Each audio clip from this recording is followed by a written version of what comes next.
اعوذ باللہ من الشیطان الرجیم بسم اللہ الرحمن الرحیم اللہم صلی علی سیدنا محمد معدن الجود والکرم وآلہ وسلم۔ سامعین و ناظرین اکرام، السلام علیکم ورحمۃ اللہ وبرکاتہ۔ آج کا ہمارا موضوع یہ ہے کہ اپنے آپ کو پہچان کر کیا فائدہ ہوگا۔ دیکھیں، اپنے آپ کو پہچاننے کا فائدہ جو موضوع میں نے قائم کیا ہے، اس کا جواب یہ ہے کہ دیکھیں، اگر انسان کے علاوہ جو باقی مخلوقات ہیں وہ اگر اپنے آپ کو نہ پہچانے تو کوئی بات نہیں، کیونکہ وہ مجبور ہیں اور وہ اس کام کے لیے مجبور ہیں جس کام کے لیے پیدا کی گئی ہیں۔ جو بھی ہیں، مرغی ہے وہ تو آخر تو اس نے ذبح ہونا ہے، وہ چاہے یا نہ چاہے، اپنے آپ کو پہچانے یا نہ پہچانے۔ باقی مخلوقات کی بات نہیں، انسان ایسی مخلوق ہے جو اللہ تعالیٰ نے اس کو ایک خاص مقصد کے لیے پیدا کیا ہے۔ دوسری بات یہ ہے کہ اس کو اختیار دے دیا ہے اس مقصد کو حاصل کرنے کا یا بھلانے کا، اختیار دے کے بھجوایا۔ مقصد ہے لیکن اس کو اختیار ہے کہ تم مقصد اگر نہیں حاصل کرنا چاہتے تو چلے جاؤ، بے مقصدی چلے جاؤ دنیا سے، کوئی بات نہیں، دیکھا جائے گا ایک دن ہے۔ تو اپنی پہچان اپنے آپ کو اگر ہم پہچان لیں تو اس کا فائدہ یہ ہوگا کہ ہم اپنا مقصد وجود جانیں گے کہ ہم آئے کیوں ہیں۔ اپنی حقیقت جب آپ پہچان جائیں گے کہ میری حقیقت کیا ہے، پھر آپ اپنے دنیا میں آنے کے مقصد کو تلاش کریں گے کہ میرا مقصد حیات کیا ہے، پھر اس کا راستہ تلاش کریں گے، پھر اس راستے کے پیچھے چلیں گے تو آپ اپنی منزل تک پہنچ جائیں گے۔ یہ پہچان کا فائدہ ہے۔ لیکن اگر آپ اپنے آپ کو پہچاننے سے انکار کر دیتے ہیں تو یہ بہت بڑا نقصان کا سودا ہے۔ دنیا میں تو آپ کا جو اللہ تعالیٰ نے آپ کے لیے مقرر کیا ہے وہ تو آپ کو حاصل ہوگا۔ ہو سکتا ہے آپ امریکہ کے صدر بن جائیں یا پاکستان کے صدر بن جائیں، وزیر اعظم بن جائیں، وہ تو آپ کی جو قسمت میں ہے وہ ہوگا، وہ اللہ تعالیٰ کے فیصلے ہیں۔ لیکن آخرت میں آپ کو کچھ بھی حاصل نہیں ہوگا۔ دنیا میں پریشانی اور آخرت میں دردناک عذاب، جو آپ کو میں نے گزشتہ نشست میں کہا تھا کہ کچھ بھی نہیں ہوگا۔ تو کچھ بھی نہیں ہوگا کا مطلب دنیا تو انسان، دیکھیں دنیا تو کوئی چیز ہے نہیں، یہ اگر آپ کو حاصل بھی ہو جائے، ایک کھانا آپ کھا رہے ہیں نہایت ٹینشن میں، تو اس کھانے کا کیا لطف ہے؟ چلیں بتا دیں، بیوی بچوں نے آپ کا ناطقہ بند کر دیا ہے۔ بیوی آتے ہی آپ گھر میں داخل ہوں، بیوی نے مثال کے طور پہ اور گلوں شکووں کی بھرمار کر دی اور آپ سے روٹھ گئی، مثال کے طور پہ روٹھی ہوئی ہے، بیوی روٹھی ہوئی ہے، اور بچے جو ہیں وہ ماں کے حق میں ہیں کہ میرے باپ نے بچوں کو، میری ماں کو پریشان کیا ہوا ہے۔ بعض اوقات وہ سائیڈ لے لیتے ہیں نا بچے، تو یار میرا باپ تو بڑا ظلم کر رہا ہے میری ماں پہ، اور وہ پھر سارے، اب وہ میز پہ بیٹھے ہوئے، بیوی اور بچے ایک گروپ ہے، اور باپ جو ہے اکیلا بیٹھ کے کھانا کھا رہا ہے۔ کہیں دیکھا ہے یہ معاملہ؟ تو دیکھیں، یہ پریشانی جو ہے، اپنے آپ کو پہچاننے کا میں فائدہ جو موضوع ہے کہ پہچاننے کا فائدہ یہ ہوگا کہ ساری دنیا آپ سے ناراض ہے، آپ کا دل خوشی سے سرشار ہے۔ بھلے ساری دنیا ناراض ہو جائے، آپ جو چائے پی رہے ہیں بڑے مزے سے پئیں گے، میرا رب راضی تو کوئی بات نہیں۔ یہ فرق ہوتا ہے، بہت بڑا فرق ہے۔ آپ کی نظر جب ظاہر پہ نہ ہو، باطن پہ ہو، تو آپ کا دل پھر خفا نہیں ہو سکتا۔ اللہ کی یاد سے دلوں کو چین پڑتا ہے۔ آپ کا دل اللہ کی یاد سے آباد ہے، مخلوق چاہے جو بھی ہو۔ وہ ہوتا ہے نا، مومن کی جو صفت ہوتی ہے، ان پہ نہ کوئی خوف ہوتا ہے نہ کوئی غم ہوتا ہے۔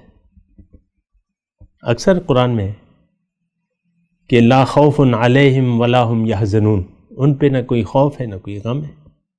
تو خوف اور غم سے معاملہ جو ہے وہ اوپر چلے جاتا ہے، اپنے آپ کو اگر پہچان لیا آپ نے تو غم اور خوف یہ نہیں ہوگا. وہ جو تفصیل بتاتے ہیں علماء وہ یہی کہتے ہیں کہ خوف جو ہے نہ ماضی کا غم اور نہ مستقبل کا خوف. ماضی میں جو ہوا وہ اللہ تعالیٰ نے معاف کر دیا، آگے جو ہونا ہے وہ اس کا اللہ مالک ہے، کوئی بات ہی نہیں ہے. رب کی مرضی ہے، دوزخ میں ڈالتا ہے، جنت میں ڈالتا ہے. جب رب راضی ہے تو ٹھیک ہے، ہمیں تو رب کی رضا چاہیے. تو یہ لا خوف علیہم یہ اپنی پہچان کے نتائج ہیں. آپ اپنے آپ کو پہچان لیں تو اس کے نتائج یہ ہیں کہ لا خوف علیہم ولا هم یحزنون. وہ اقبال کا ایک شعر بھی کبھی کبھی میں آپ کو شعر سنا دیتا ہوں تاکہ آپ ریلیکس رہیں. وہ کہتے ہیں عطا اسلاف کا جذب دروں کر، شریک زمرہ لا یحزنو کر. تفصیل تھوڑی سی مانگتے ہیں.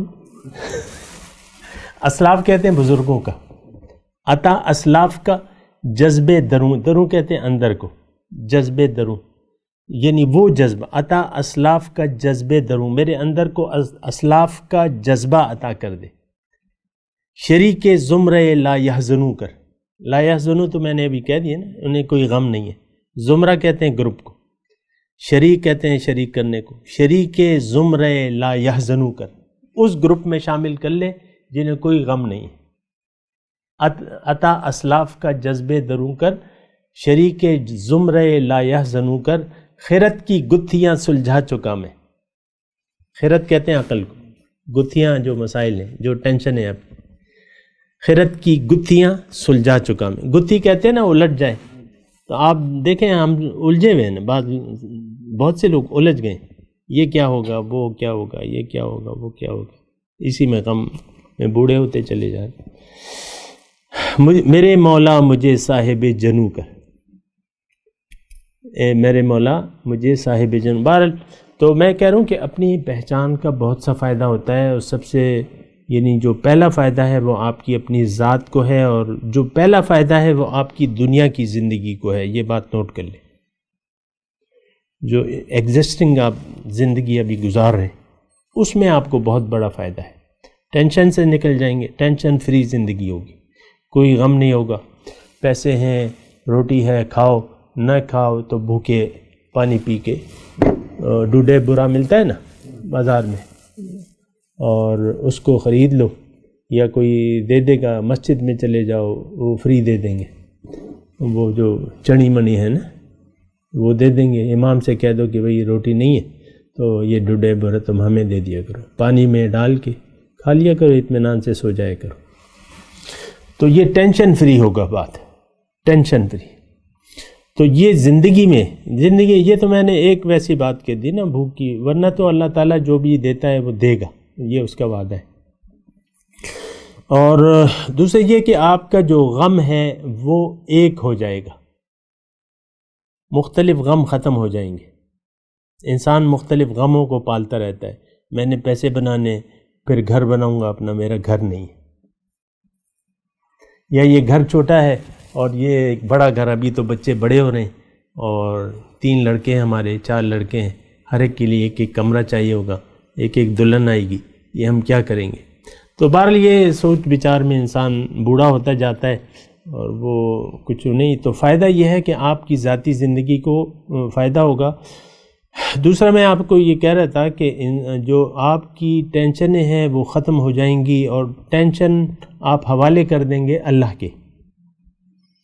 اور یہ ایک حدیث میں آپ کو جاتے جاتے سنا دوں، اسی بارے میں ہے اور یہی مضمون ہے. اللہ کے رسول فرماتے ہیں کہ من جعل الہموم ہما واحدا ہم آخرتہ، جس نے اپنی تمام فکروں کو یکجا کر کے ایک فکر بنا لیا، آخرت کی فکر، کف اللہ لجمیع ہمومہ، اللہ تعالیٰ اس کے تمام غموں کے لیے کافی ہو جائے گا. اب یہ رسول کے الفاظ ہیں.